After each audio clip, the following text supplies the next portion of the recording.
Jana tumekuwa tukiongea habari za kuiombea mioyo yetu, right? Na I encourage you uendelee kufanya hivyo. Yeremia 17 mstari wa 9 na wa 10 quickly. Yeremia 17 mstari wa 9 na wa 10 anasema, moyo huwa mdanganyifu kuliko vitu vyote, una ugonjwa wa kufisha, nani awezaye kuujua? Anasema, mimi Bwana na uchunguza moyo na vijaribu viuno, hata kumpa kila mtu kiasi cha njia zake, kiasi cha matunda ya matendo yake. Anasema, mimi Bwana na uchunguza moyo. Praise the Lord. It is very important ujizoeze kila wakati kuombea moyo wako, kuupeleka mbele za Mungu. Moja ya sifa za Mungu, amejiitaja kuwa ni Mungu anayejua kuichunguza mioyo. Kwa hivyo anaweza kuona kwenye mioyo yetu hata yale ambayo hatuyaoni kwamba yapo kama matatizo ndani yetu. Brothers and sisters, ile andiko ambalo tumesoma anasema moyo wa mwanadamu ni mdanganyifu. Hauwezi kumdanganya Mungu huo moyo. So obvious kama moyo unaweza ukadanganya, basi wa kwanza kumdanganya ni mwenye huo moyo. Anasema moyo wa mwanadamu ni mdanganyifu. Haiwezi kuwa kumdanganya Mungu. Moyo wa mwanadamu ni mdanganyifu kiasi kwamba unaweza kumdanganya hata mwenye moyo mwenyewe.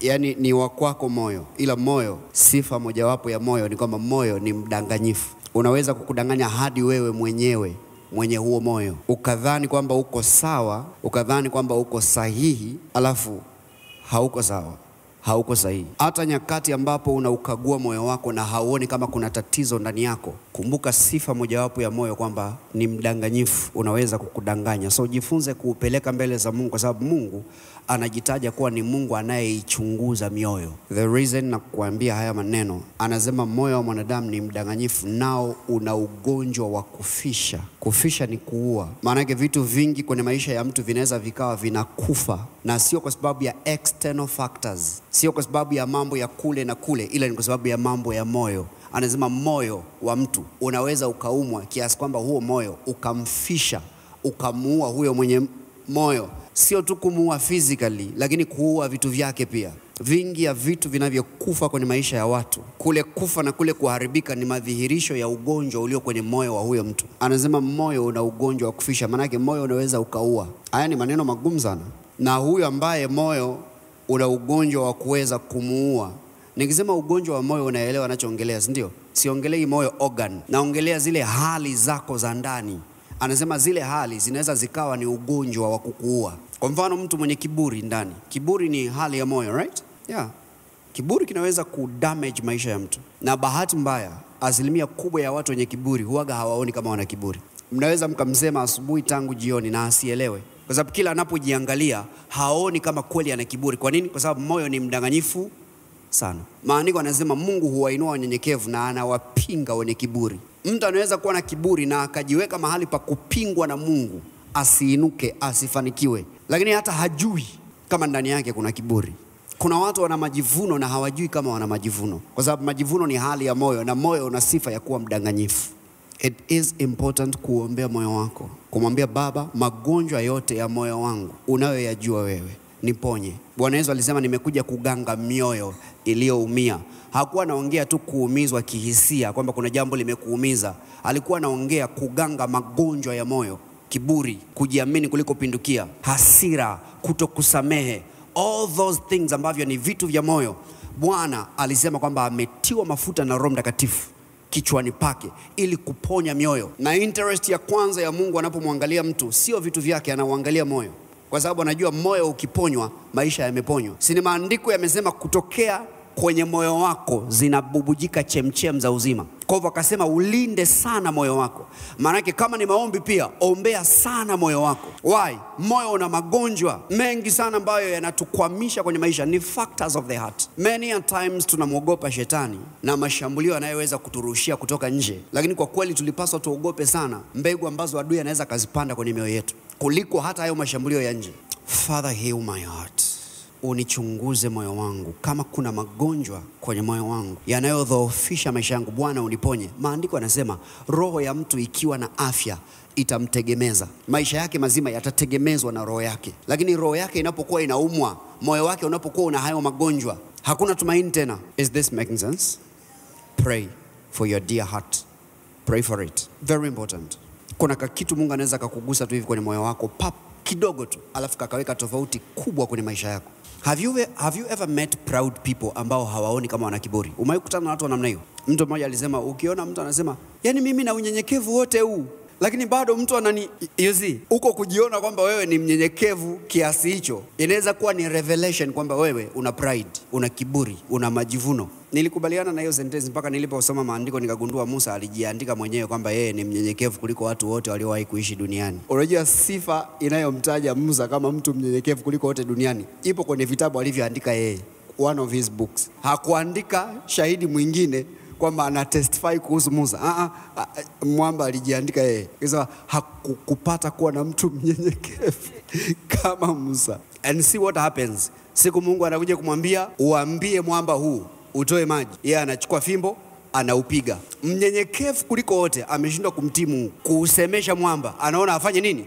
Aupige. Speak to the rock. Mwamba anasema haina ujazo, nikiongea na mwamba haitatikisa vizuri. Ushuhuda hautakuwa na uzito. Waje waseme aliongea na mwamba ukatoa maji. Inapasa kuwa alipiga mwamba ukatoa maji. Huyu ni nani anafanya mambo yote? Mnyenyekevu kuliko wote dunia. So I am telling you kwamba ni vizuri sana usaidie moyo wako polepole kuupeleka mbele za Mungu, sababu unaweza kuhesabia haki mahali ambapo haukupaswa kuhesabia haki. We are not just praying tonight. Tuna connect na watu wetu.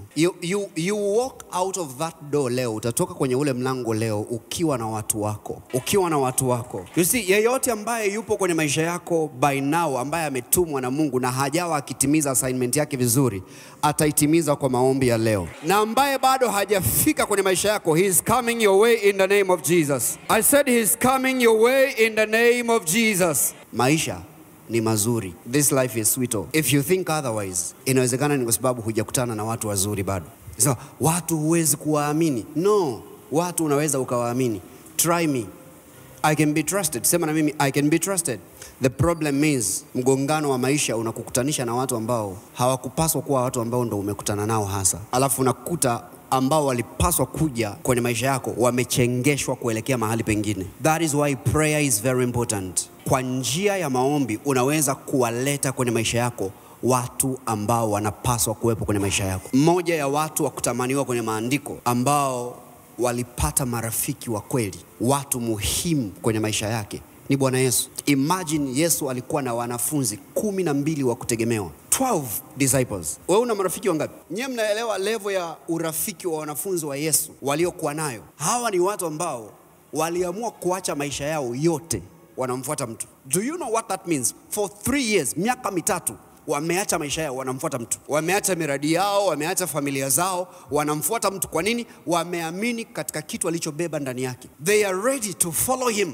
Mchungaji, lakini kulikuwa na Yuda. Yes, ilikuwa ni muhimu sana awepo. Hakuweko pale kimakosa. Na Bwana aliwapataje hawa wanafunzi wake? Maandiko yanasema kabla hajaenda kuwachagua, aliketi masaa 12 katika maombi, usiku wote akimwomba Bwana. So he got them in prayers. Aliwapata katika maombi. Kama ulikuwa ni usiku mzima wa kuombea apate wanafunzi 12 wa kumsaidia, maana yake alitumia yamkini lisali moja kwa kila mwanafunzi mmoja kumuombea. Are you getting what I'm saying? Maombi yanaweza kukupa watu wako hatima. Yalimpa Bwana Yesu. Anatuonesha kitu cha muhimu sana Bwana. Kabla hajaenda kuwachagua, hakuangalia mionekano yao, hakuangalia vitu vingine vya nje. Alihakikisha amekaa mahali pa maombi kuzungumza na Mungu kuhusu hao watu kwanza. Kwa nini tunaumia sana leo? Ni kwa sababu tunawachagua watu kulingana na wanavyoonekana kwa nje. Na impression ambayo tumeipata mara ya kwanza tulipokutana nao. Bwana Yesu alikuwa tayari yuko nao hawa wanafunzi. Walikuwa wameshaanza kumfuata. Lakini ile tendo la kuwachagua waambatane naye, wawe ndo wa karibu na yeye wakati wote mahali pote, hakufanya bila maombi. Usikiamini sana kichwa chako inapokuja kwenye issue ya kuchagua nani wa kuambatana naye. Yaamini zaidi maombi. Katika maombi Mungu anatusaidia kujua watu wa kuacha pembeni. Na I tell you, ukiwa unawaombea watu na unaona roho Mungu hakupi breakthrough ya kuambatana nao, hata kama vigezo vyote vinaonesha ni achana nao. Kumbuka Bwana amesema yeye ni bingwa wa kuchunguza mioyo. Mioyo ambayo macho yako hayawezi kuona, akili yako haiwezi kuona, yeye anaona. So akianza kuweka uzito ndani yako usiambatane na mtu, be quick, stop there. I mean, kama Bwana aliona umuhimu wa kuomba kabla ya kuchagua watu, sisi je? So, these prayers, maombi yetu haya yatatupa watu wetu 12. Sasa unafahamu 12 ni namba ya ukamilifu. Pamoja na Yuda mchungaji, kama ni muhimu tuwe naye kwenye safari, yatatupa. Hasa utaendaje msalabani bila Yuda? Na bila msalaba utatimizaje kusudi lako la maisha? Watakatifu, Bwana asifiwe. Mungu anaweza akakubadilishia audience. Na audience yako inapobadilika, maswala ya maisha yako yanabadilika. Believe me, wewe unafahamu kuna watu tangu walipoingia kwenye maisha yako wameaboresha kwa kiwango fulani maisha yako. Na kuna watu tangu walipoingia kwenye maisha yako walikuletea majanga fulani. Audience yako, watu wanaokuzunguka wana maana sana. Ubora wa watu wanaokuzunguka ambao wanahusika na maisha yako ndio unaoamua ubora wa maisha yako. The quality of people. Leo tukiomba usiseme tu Mungu niletee watu. Nyoosha maneno yako vizuri. Mwambie Baba, nataka watu bora kabisa that I can have. Aina za watu ambao unawahitaji, aina za watu ambao tunawapokea leo kwenye maombi. Saidia kumwambia rafiki yako maisha sio mabaya. Umekutana tu na watu wabaya. Mwambie maisha ni mazuri. Think about it. Bwana asifiwe. Tangu ulipokutana na mimi, unaona maisha yako yanavyoenda vizuri. Sasa hii mambo ya kusema hamna watu wazuri, vipi tena? Na mimi tangu nilipokutana na wewe nimeanza kunenepa. Hamna mtu mwembamba duniani. Nyakati wa kwanza sura 12 tunasoma mistari 4, mstari wa 17 na wa 18, mstari wa 22 na 23. Naye Daudi akatoka ili kuwalaki, akajibu akawaambia, kama mmenijia kwa amani ili kunisaidia, basi moyo wangu utaambatana nanyi.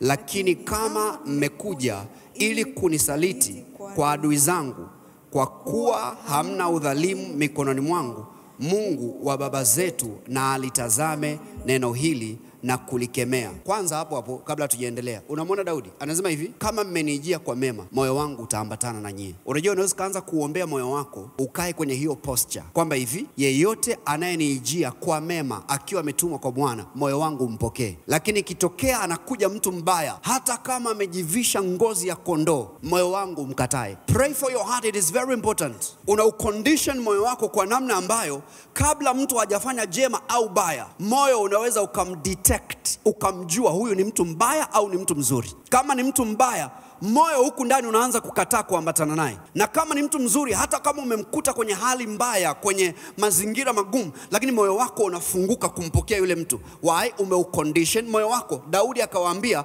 kama mmenijia kwa mema, moyo wangu utaambatana na ninyi. Unaweza ukakaa mahali pako pa maombi ukaufundisha moyo wako kwa njia ya maombi, kusema kuanzia leo, Bwana uprogram moyo wangu kwa namna ambayo ukikutana na watu wabaya, moyo ujue na ile taarifa ambayo iko kwenye moyo niipate kwenye akili. You ever met with a person alafu moyo wako tu haumkubali? It's the conditioning of your spirit, man. Praise the Lord. So you see this man anawaona watu hapa, anasema hivi, kama mmenijia kwa mema, moyo wangu utaambatana na ninyi. Unajua unapokuwa unanena kwa lugha, unajiombea. Kama hivi tumetoka kuongea habari za kuombea moyo, right?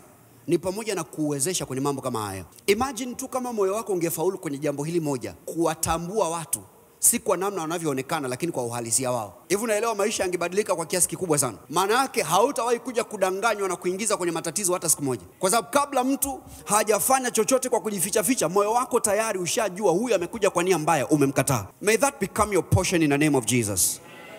Hizi habari za umeingia kwenye matatizo na hujui umeingiaje, hapana, zisio fungu lako tena kwa jina la Yesu. You see, I have met people kwenye maisha yangu ambao kila mtu alikuwa na wa celebrate, lakini moyo wangu likataa. Alafu baadaye nikajua kwa nini moyo wangu likataa.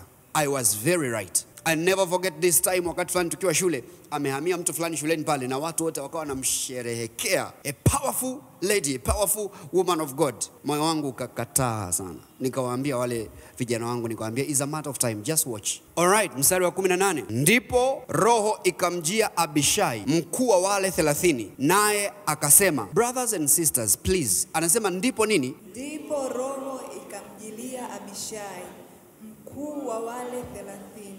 Zingatia hilo neno, roho ikamjilia. Naye akasema, sisi tu watu wako, Daudi, na wa upande wako, mwana wa Yese. Amani, naam, amani iwe kwako, na amani iwe kwao wakusaidiao. Maana akusaidie ndiye Mungu wako. Ndipo Daudi akawakaribisha, akawaweka wawe maakida wa kile kikosi. Powerful. Hao watu wa Mungu wanamwijia Daudi, alafu maandiko yanasema roho ikamwijia Abishai. Alafu naona nini? Akaanza kupledge allegiance, loyalty yake. Anasema sisi ni watu wako. Kwa yale maneno anayoyasema sio tu maamuzi ya kichwa chake, sio tu kutaka kwake, ila kuna influence ya roho wa Mungu. Brothers and sisters, anachokifanya hapa Abishai ni kama vile wanavyofanyaga manabii kwenye Agano la Kale. Unasikia roho wa Bwana akaja juu yangu nami nikatabiri. You see that?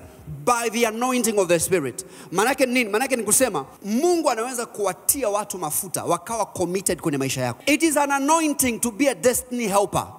You're not getting what I'm saying.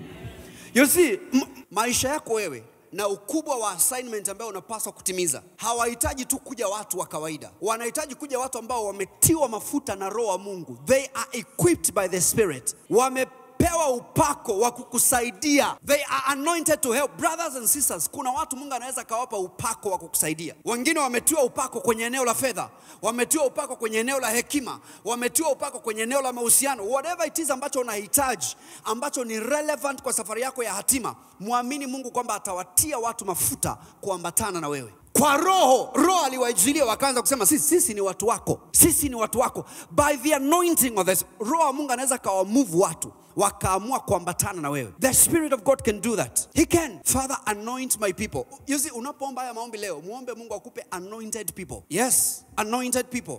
Anointed to help. Anointed destiny helpers. Equipped, empowered by the Spirit. And so, kama hujaelewa ambacho naongea hapa, ngoja nikuoneshe mstari unaofuata hiyo, mstari wa 22 na 23. Kwa nini hawa jamaa ilibidi wao wametiwa mafuta kufanya hicho kitu? Mstari wa 22 na 23. Maana siku kwa siku humjia Daudi watu wa kumsaidia, hata wakapata kuwa jeshi kubwa kama jeshi la Mungu. Naomba rudia tena. Maana siku kwa siku humjia Daudi watu wa kumsaidia. Naomba rudia tena. Maana siku kwa siku humjia Daudi watu wa kumsaidia. Rudia tena. Maana siku kwa siku humjia Daudi watu wa kumsaidia. Hata wakapata kuwa jeshi kubwa kama jeshi la Mungu. Wale watu walitiwa mafuta kwenda kumsaidia Daudi. Maandiko yanasema siku kwa siku, maana yake kila siku walikuwa wanaenda watu kwa Daudi. Sio ili kwenda kupata kitu, lakini ili kwenda kumsaidia. Siku kwa siku, siku kwa siku, siku kwa siku. Natamani uone katika roho yako kwamba kuna uwezekano kila siku ikakuletea mtu. Unayotoka kwenda kwenye biashara yako, kuna mtu wa hiyo siku atakayefanya biashara yako ifungwe kwa faida hiyo siku. Are you getting what I'm saying? Siku kwa siku, maana yake kila siku Mungu aliassign watu kwa ajili ya destiny ya Daudi. Hamna siku inayopita ambayo Mungu haja-assign mtu kwa ajili yako. Kila siku yuko mtu kwa ajili yako, every single day. Siku kwa siku humwijia watu Daudi. Siku kwa siku. And guess what? Anasema hata wakawa jeshi kubwa. Hata wakawa jeshi kubwa. Watu wa Mungu, mtu anakuaje na jeshi la watu wa kumsaidia, alafu wewe hauna hata mtu mmoja wa kukusaidia? You're not getting it. You're not getting it. I have my people now wahubiriaga, sijui wameenda wapi. It's like this new church should learn how to receive the word. You should learn how to receive the word. These are deep things. Hivi ni vitu ambavyo vinatakiwa viwe vinaufanya hivi moyo wako. You can't understand like how does this work? Unaangalia hivi maisha yako na hauoni mtu wa kukusaidia hata mmoja. Not one person. Not one person. Hamna mtu wa kukusaidia. Alafu maandiko yanasema watu walioenda kumsaidia Daudi walikuwa ni wengi mpaka wakawa jeshi kubwa. Mtu mmoja wamekuja jeshi kumsaidia. Mtu mmoja anasaidiwa na jeshi kubwa la wasaidizi wa hatima. One person, jeshi la wasaidizi wa hatima. Are you getting what I'm saying? Manake kila anachohitaji Daudi kuna mtu wa kumsaidia. Why? Ana jeshi. It's a possibility, brothers and sisters, ukawa na watu kila upande kila unapowahitaji. Siku kwa siku. What is happening? Paka likawa jeshi. Sio la watu wa kupokea kitu, ni watu wa kumsaidia. Tumejawa na watu ambao wanakuja tu kupokea kitu, wanataka kitu, wanataka kitu. Anataka kuchukua hiki, anataka kupora hiki, anataka kuharibu hiki. Maandiko yanasema maisha ya Daudi yalijawa na watu ambao wameenda pale na wana assignment moja tu, kumsaidia Daudi. Imagine watu wanakuja na wanajua tunachoenda kufanya pale ni kumsaidia. Assignment yetu ni kumsaidia mpaka wanakuwa jeshi. Usiogope kundi dogo, maana Bwana amekusudia kukupa jeshi. Amekusudia kukupa jeshi. Amekusudia kukupa jeshi. Anasema siku kwa siku, siku kwa siku, siku kwa siku, siku kwa siku, siku kwa siku. Maana yake haiko siku ambayo haina msaidizi wa hatima kwa ajili yangu. Every day there is a destiny helper for me. Every day every day. Brothers and sisters, unapotoka usihofie watu wabaya utakao kutana nao. Waza watu wema utakao kutana nao. Unapoanza mradi usiwaze watu wabaya utakao kutana nao. Anza ukiwaza watu wema utakao kutana nao. Anasema siku kwa siku walimwendea watu Daudi ili kumsaidia, hata wakawa jeshi kubwa. Naona jeshi kubwa la watu wakikuijilia. Naona jeshi kubwa la watu wakikuijilia. Naona jeshi kubwa la watu wakikuijilia. Naona jeshi kubwa la watu wakikuijilia siku kwa siku ili kukusaidia.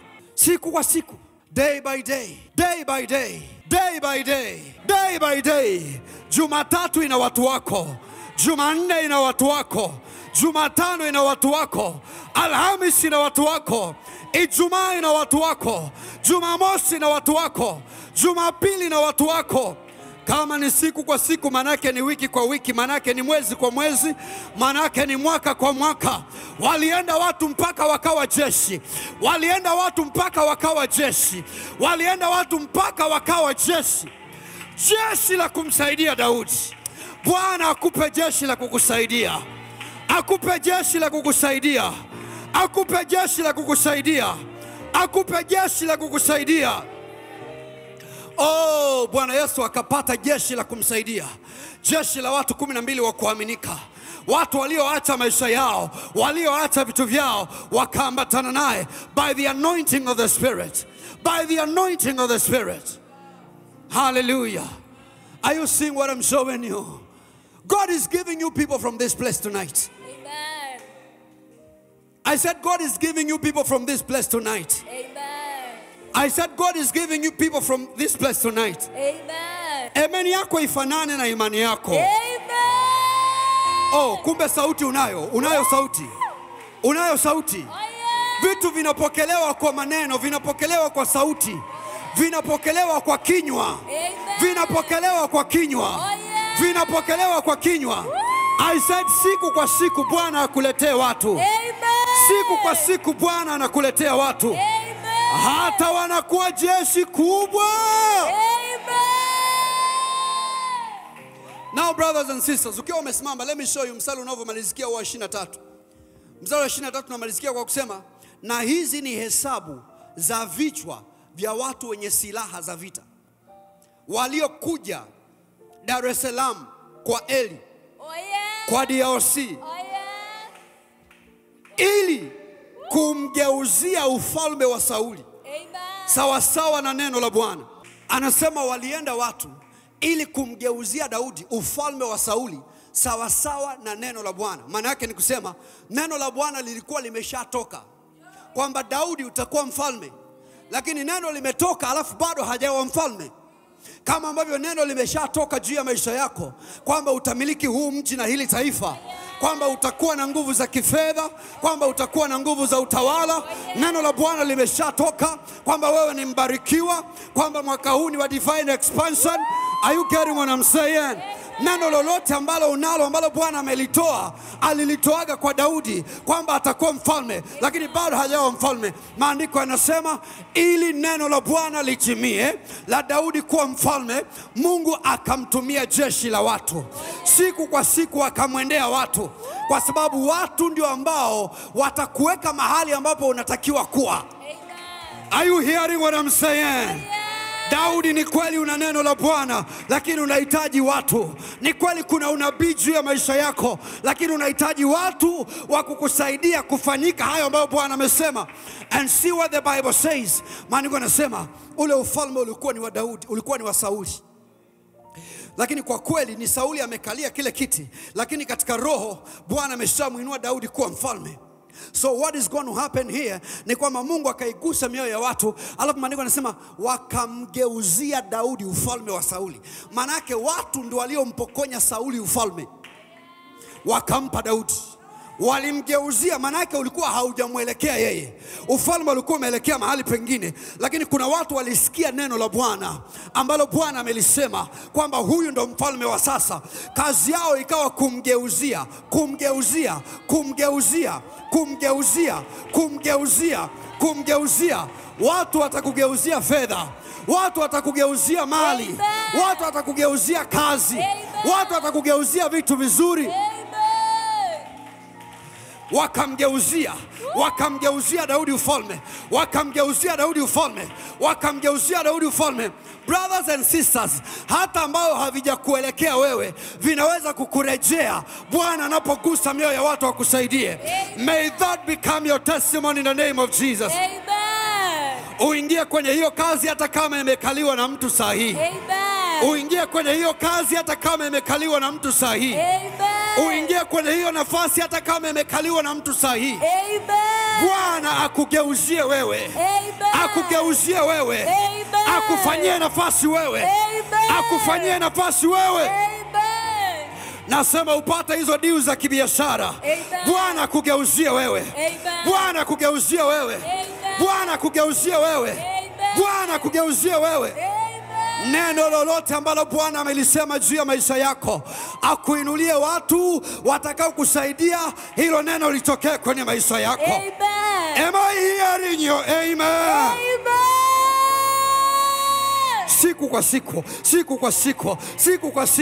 Siku kwa siku. Maana yake ni nini, brothers and sisters? Kuna watu ambao kila wakiamka asubuhi wanaamka wakiwa na assignment moja tu, kumgeuzia Daudi ufalme. Kumgeuzia Daudi ufalme ndo assignment yao. Bwana kuinulia watu ambao sababu yao ya kuamka ni wewe. Sababu yao ya kuamka ni wewe. Inua sauti yako na uanze kuomba. Mwambie Baba, ninataka siku kwa siku uniletee watu. Siku kwa siku uniletee watu. Start praying now. Mwambie Bwana, kama ulivyofanya kwa Daudi, fanya kwa ajili yangu. Nipe sauti. Shabradagaba lezo brahana baligo la kataba yaraba sekete rana masoko tabredia liko mantekora masadaba la katabredege deligabana ligo brahashadaba le kobrahida. Nipe sauti. Shatamanda lagade rana masokota rata kaliba lagadabaya ligo brahando brehiga liko mantaka balagadaba. Siku kwa siku walimwendea watu Daudi, siku kwa siku hata likawa jeshi. Mwambie Bwana, siku kwa siku anijilie, siku kwa siku anijilie. Akipatikana mtu mwenye imani leo akawa violent kwenye maombi, akakamia, akakaza kwenye maombi, oh, Bwana atafanya hivi, Bwana atafanya hivi. Anasema siku kwa siku. Huu ni wakati mzuri wa kuiambia kila Jumatatu ya kila wiki, kuiambia kila Jumanne, kuiambia kila Jumatano, kuiambia kila Alhamis, kuiambia kila Ijumaa, kuiambia kila Jumamosi, kuiambia kila Jumapili. Ikuletee watu mpaka wasaidizi wako wa hatima wawe ni jeshi kubwa, mpaka wasaidizi wako wa hatima wawe ni jeshi kubwa. Pata sehemu ya kuomba, pata sehemu ya kuomba, pata sehemu ya kuomba, pata sehemu ya kuomba. Bwana, niletee Bwana siku kwa siku, niletee siku kwa siku, niletee siku kwa siku, niletee siku kwa siku, niletee Bwana siku kwa siku, siku kwa siku. La koradaza balia radoza shakata baradia radoza. Baba, niletee Bwana siku kwa siku. Bwana, uniletee Bwana watu wa kunisaidia, uniletee Bwana watu wa kunisaidia, uniletee Bwana watu wa kunisaidia. Ninakuomba Mungu wangu, niletee Bwana watu, nisikose Bwana watu wa kunisaidia, kama ulivyofanya Bwana kwa Daudi. Fanya na kwangu leo Bwana, fanya na kwangu leo Bwana, fanya na kwangu leo Bwana, fanya na kwangu leo Bwana. Shekete baradia radoza lento koradiza balia shada zabara koria maya lento koradiza bara shakaradaza ba rendo komanto balia radoza lede shekete baradia. Baba, uniletee watu wa kunisaidia Baba. Jumatatu zote za maisha yangu Bwana ziwe na watu wa kunisaidia. Jumanne zote za maisha yangu ziwe na watu wa kunisaidia Baba. Jumatano zote, Alhamisi zote Bwana, Ijumaa zote Bwana, Jumamosi zote Bwana, Jumapili zote Bwana. Wananiletee watu hata wawe jeshi kubwa, hata wawe jeshi kubwa. Radoshe kete baradia lento koradiza balia radoza ledeja radi manto koradaya lede koria manto balia radoza. Baba, niletee Bwana watu wa kunisaidia kwenye eneo la uchumi. Niletee Bwana watu wa kunisaidia kwenye utumishi wangu, niletee Bwana. Watu wa kunisaidia kwenye eneo la ndoa, niletee Bwana. Watu wa kunisaidia kwenye kila eneo la maisha yangu. Baba, waje watu, siku kwa siku waje watu, siku kwa siku wanijie watu. Ledeshekete baradia, lentokoradiza balia, radosha razabaladaya, lentokoradia radoza. Watu wa kunipa hela waje Bwana. Watu wa kuniombea waje Bwana. Watu wa kunikabidhi ufalme waje Bwana. Ledeshekete baradia, lentokoradiza balia radoza, ledeshekete baradia, la koradiza balia radoza. Jikusanyie hilo jeshi, jikusanyie hilo jeshi, jikusanyie hilo jeshi. Hakikisha kwenye haya maombi unaondoka na jeshi. Hakikisha unaondoka na jeshi. Hakikisha unaondoka na jeshi. Usiwaze mtu mmoja, usiwaze watu wawili, waza jeshi, waza jeshi. Anasema siku kwa siku walimwendea watu Daudi ili kumsaidia, hata wakawa jeshi, hata wakawa jeshi, hata wakawa jeshi. Maana yake wakawa wengi bila idadi, wakawa wengi bila idadi. Unapojiombea tonight, omba ukiona analeta wengi wasio na idadi, analeta wengi wasio na idadi.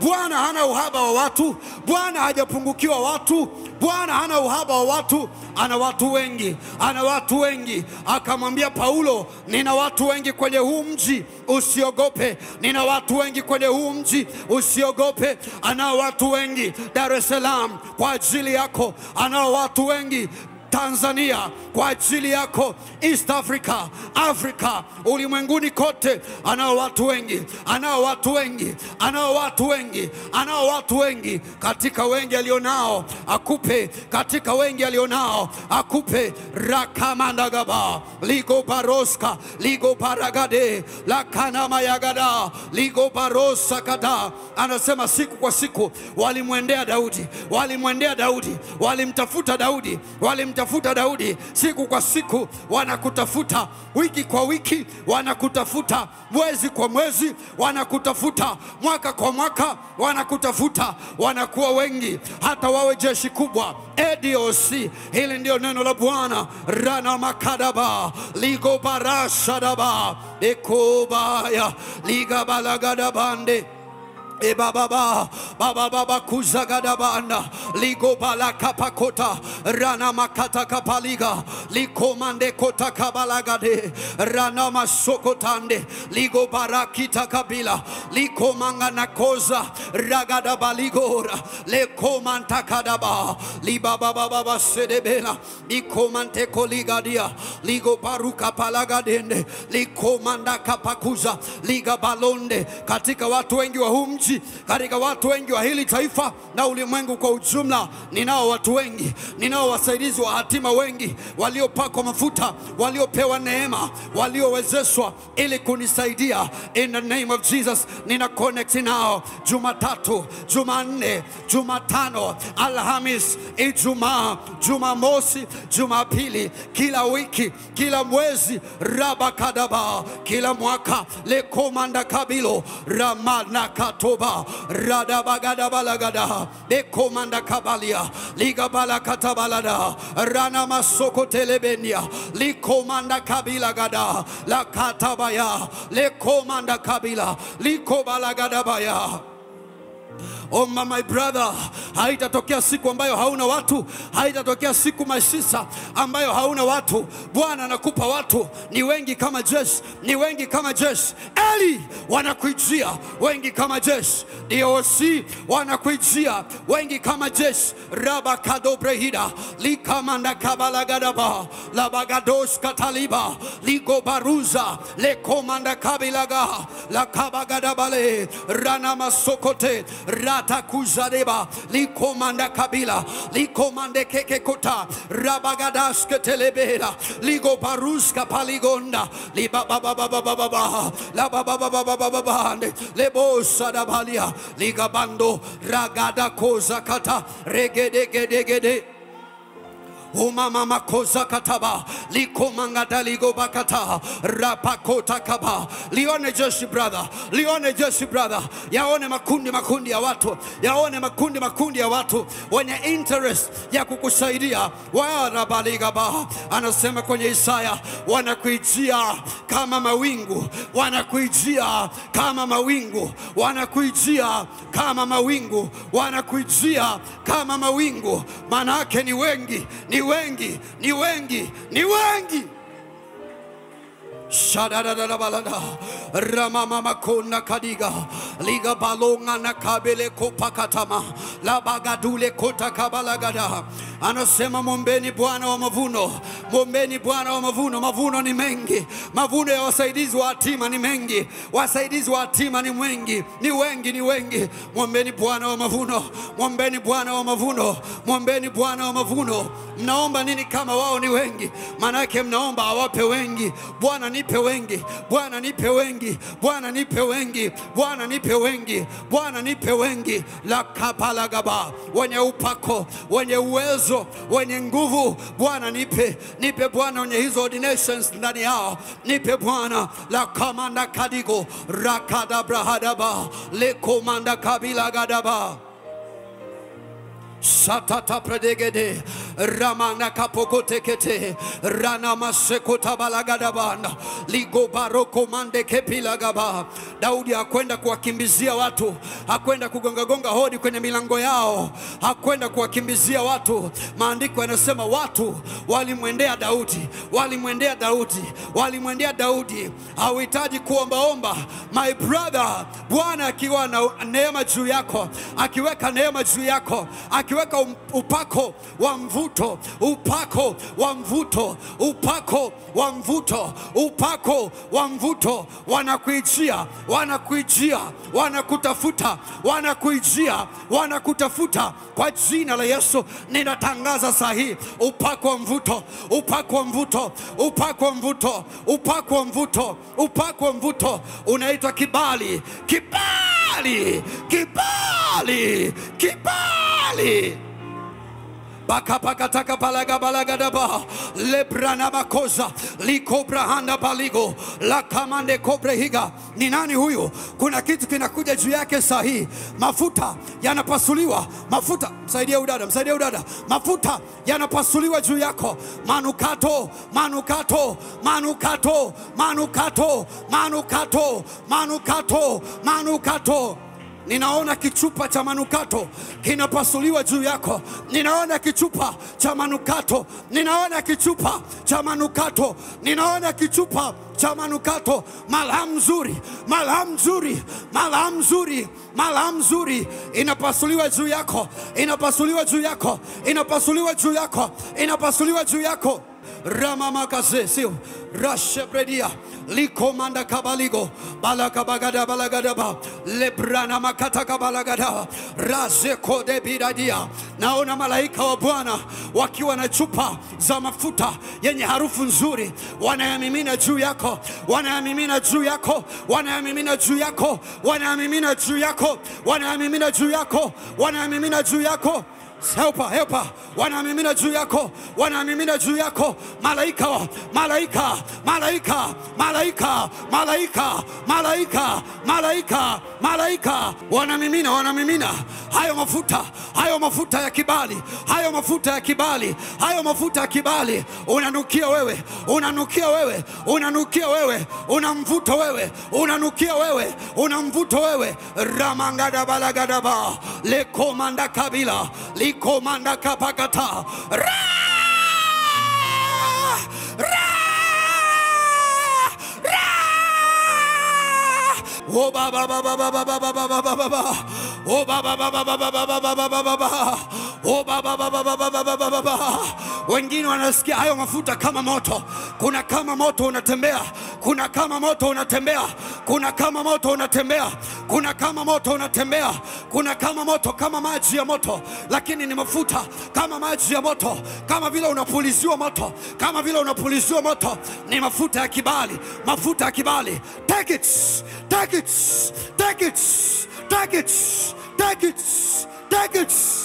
Usitafute hisia, hata kama you don't feel anything, hata kama hauhisi chochote, hata kama hauhisi chochote. Haya mambo ni ya imani. Nataka uone mafuta ya kibali yanamiminwa juu yako. Nataka uone mafuta ya kibali. Hizo chupa zinavunjwa, hizo chupa zinavunjwa juu yako. Mafuta yanakumwagikia, mafuta ya kibali, manukato mazuri, manukato mazuri, manukato mazuri. Asante Bwana Yesu. Ninafurahia ambacho unafanya usiku wa leo. Ninafurahia ambacho unafanya usiku wa leo. Ninafurahia ambacho unafanya usiku wa leo. Ninafurahia ambacho unafanya Bwana. Ninafurahia mtembeo wako. Ninafurahia neema zako. Ninafurahia mkono wako ulionyoshwa DOC leo. Ninafurahia Bwana. Ninaheshimu Bwana. Ninafurahia, ninaheshimu. Siku kwa siku watu walimwendea Daudi. Siku kwa siku watu wanakuijia wewe. Anasema malango yako yatakuwa wazi daima. Malango yako yatakuwa wazi daima. Malango yako hayatafungwa mchana, hayatafungwa usiku, ili watu wapate kukuletea. Watu wapate kukuletea. Manake malango yako yanafunguliwa usiku wa leo, na watu wanakuijia na hawaji mikono mitupu. Wanakuja na neema walizopewa, wanakuja na upako waliopewa, wanakuja na mali, wanakuja na nafasi, wanakuja na ndoa, wanakuja na biashara, wanakuja na kazi.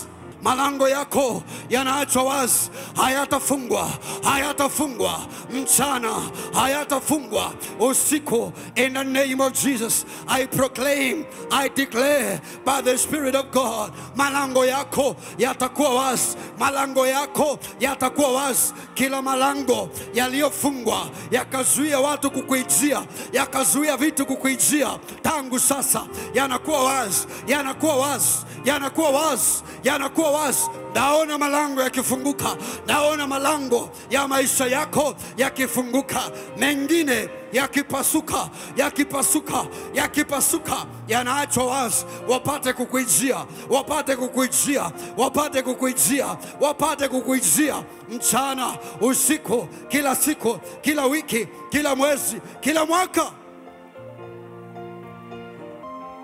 Brana makatoko degete Yekotakayana masakata baladede alomande ketokote mesheribana libaba kopa kapakata mandaba lizoko namande kori masikata redebele kosataba la bange tobrehida bila libaba baba serebelebe la pakomanda kaligoba libaka zuta libakomongo tekepe rababa baba balabanga toko telemese ramande koprehida likomanda kapakuza rana mama sedede rabaka bagados keteleba la baba kopakata rana mangadila ligo baraka pakata rana kadogezia ribaba baba kuza ramande koprehida ligo balaga balagada la mama sata baladaba shatata shetekete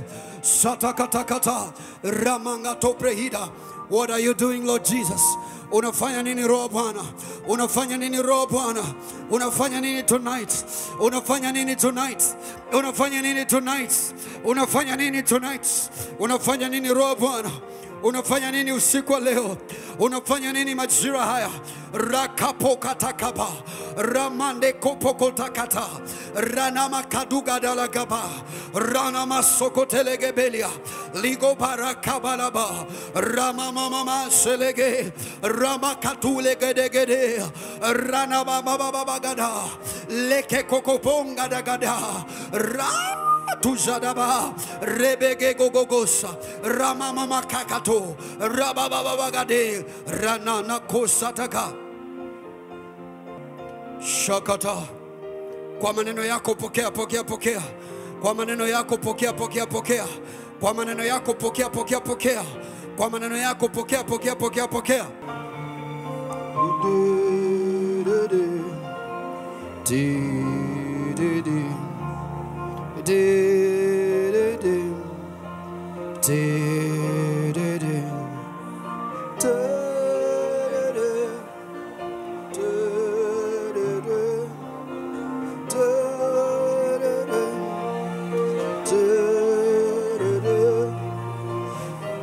da da da. Ya da da da da da da da da da. Ya da da da da da da da da.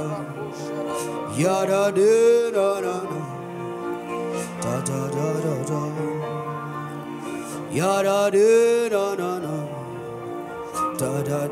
da. O makatama yadabana. Shatabrehida balagada. Lezo kontali mashida. Bakomangana beketegi habagada. Now,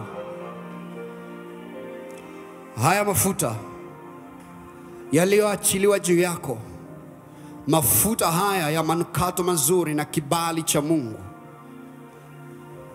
yatadumu juu yako siku zote in the name of Jesus. I said yatadumu siku zote juu yako in the name of Jesus. Yatadumu siku zote juu yako in the name of Jesus. Amen. Brothers and sisters, nimeona malaika wa Mungu wakifungua vichupa na mafuta yanamwagwa juu yako. Ni mafuta ya kibali, ni mafuta ya mvuto. Now I pronounce and declare one more time, hayo mafuta yako juu yako milele katika jina la Yesu. Amen. Hayo mafuta yako juu yako milele katika jina la Yesu. Amen. Katika jina la Yesu. Amen. Katika jina la Yesu. Amen. Una kibali wewe in the name of Jesus. Amen. Una mvuto wewe in the name of Jesus. Amen. Biashara yako ina mvuto. Amen. Kazini una mvuto. Amen. Huduma yako ina mvuto. Amen. In the name of Jesus. Amen. Hayo mafuta yanawavuta watu kutoka mbali sana. Siku kwa siku wanakuijia. Siku kwa siku wanakuijia. Amen. Siku kwa siku wanakuijia. Amen. Siku kwa siku wanakuijia. Amen. Ninatangaza hamna siku ya hasara kwako. Amen. Hamna siku isiyokuwa na mauzo. Amen. Hamna siku isiyokuwa na faida. Amen. Hamna siku isiyokuwa na hatua. Amen. Hamna siku isiyokuwa na baraka. Amen. Siku kwa siku wanakuijia. Amen. Siku kwa siku wanakuijia. Amen. Siku kwa siku wanakuijia. Amen. In the name of Jesus. Amen. Anasema hata wakawa jeshi kubwa. Walimwendea Daudi hata wakawa jeshi kubwa. They are come your way.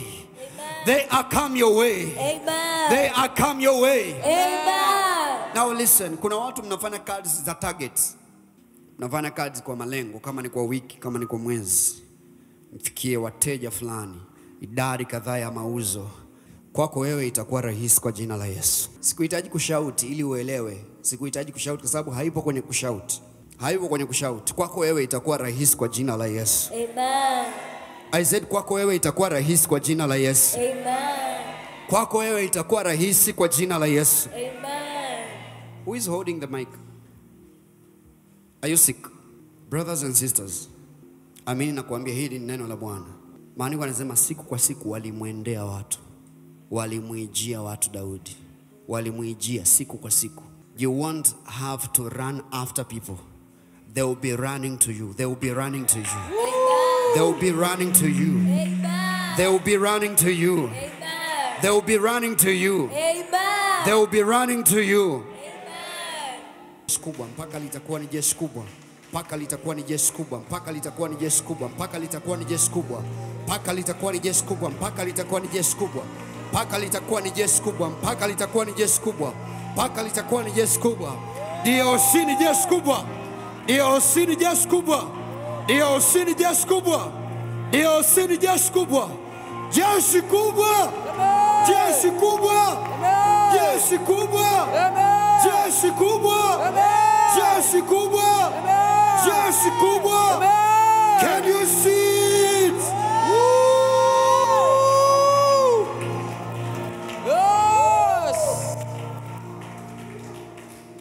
Rakadaba. Jeshi kubwa.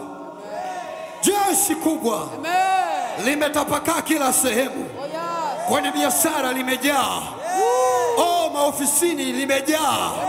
Ulimwengu wa ajira huko limejaa. Kwenye entertainment limejaa. Kwenye siasa, utawala na uongozi limejaa. Serikalini limejaa. Ndio siri jeshi kubwa. We are everywhere. We are everywhere. We are everywhere. We are everywhere. We are everywhere. We are everywhere. Zaeni mkaongezeke, muijaze nchi. Tunazaa na kuongezeka. Tunaijaza Dar es Salaam. Tunaijaza Tanzania. Tunaijaza, tunaijaza. Tunaijaza, tunaijaza. Tunaijaza. Itakuwa ni haraka. Itakuwa ni haraka. Itakuwa ni haraka. Itakuwa ni haraka. Itakuwa ni haraka. Itakuwa ni haraka. We are filling this city. We are filling this nation. We are filling this city. We are filling this nation. We are filling this city. We are filling this nation. Yeah!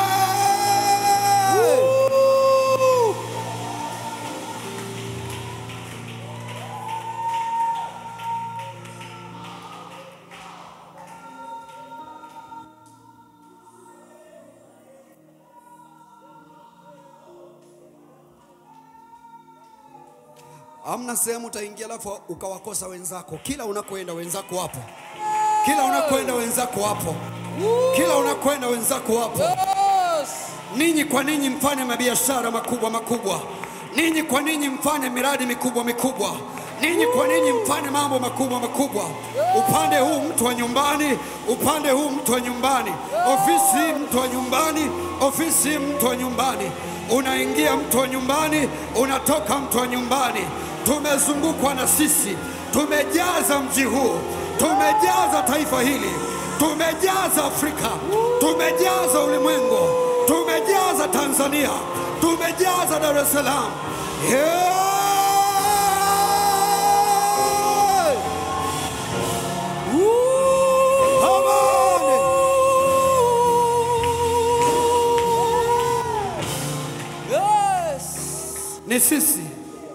Ni sisi brothers. Utaingia mahali ukidhani hauna mtu, alafu unapokelewa, shalom mtumishi. Kwa sababu kule unakoenda tayari mwenzako yupo. Kule unakoenda tayari mwenzako yupo. Tayari mwenzako yupo. Tayari mwenzako yupo. Siku kwa siku, siku kwa siku, wiki kwa wiki, wiki kwa wiki, mwezi kwa mwezi, mwezi kwa mwezi, mwaka kwa mwaka, mwaka kwa mwaka, mpaka tumeijaza Dar es Salaam, mpaka tumeijaza Tanzania, mpaka tumeujaza ulimwengu. Kama ninawaamini ndani ya nyumba, wamshangilie tena Bwana. Waseme ndio, ndio, ndio, ndio, ndio, ndio, ndio, ndio.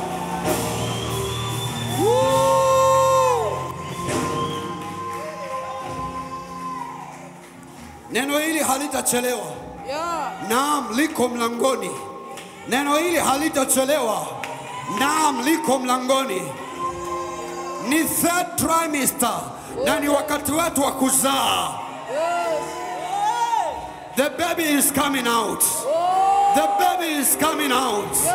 The baby is coming out. The baby is coming out.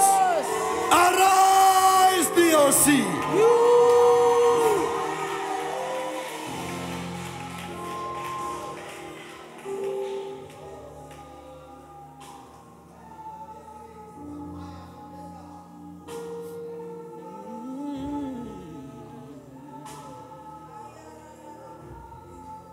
Oh, na, na. Oh, na, na.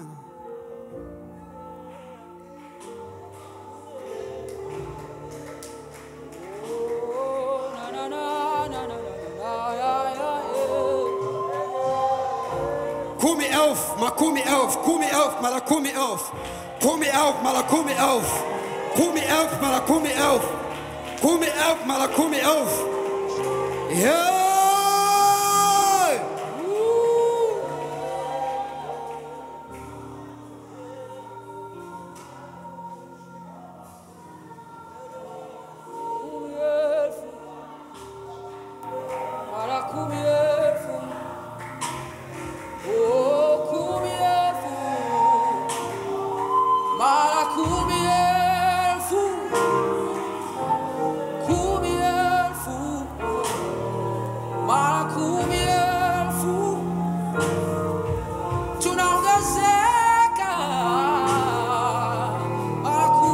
Thank you, Lord Jesus.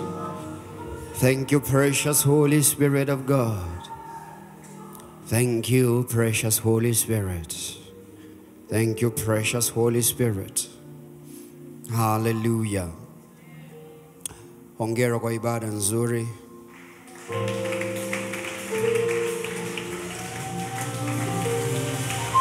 So, tumeangalia maandiko yanasema wale watu wakamgeuzia Daudi ufalme, right? So kesho tuko kwenye hiyo aspect ya kugeuziwa ufalme. That's what we are doing tomorrow. Kesho tupo kwenye hiyo aspect ya kugeuziwa ufalme. You see, kila kitu ambacho kina jina lako lazima kiingie kwenye maisha yako. I said kila kitu ambacho kina jina lako lazima kiingie kwenye maisha yako. Kila nafasi ambayo ina jina lako lazima uingie. Are you a believer in the house? Yeah, so again Mungu anatupa hatua nyingine kesho. As of now, naomba upaki sadaka yako tuweze